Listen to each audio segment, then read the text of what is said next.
So I think one final question that I've just thought of off the back of my head is quite often when you're having debates about these issues, people say that the science isn't clear, and the body of science is actually that burning is of benefit. What would you say to that?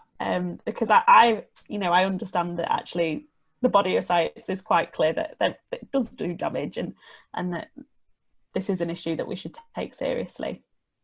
Yes, science will always be a forum for debate. There will always be dissenters.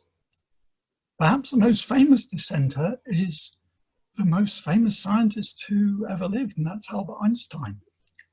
He refused to believe in quantum physics and quantum mechanics.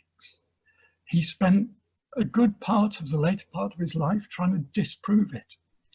And yet you and I use our smartphones every day, which is based on quantum physics and quantum mechanics.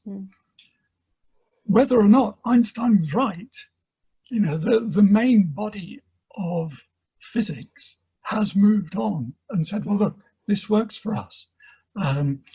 So it's the same with the science debate about peatlands. There will always be dissenters. There will always be people who say, no, I'm sure I have evidence to show something different. The important thing is, what is the main body of evidence? What does the main body of the science community believe? And the main body of the science community is very clear that burning is damaging. Well, brilliant, Richard. Thank you so much for taking the time out to talk to me.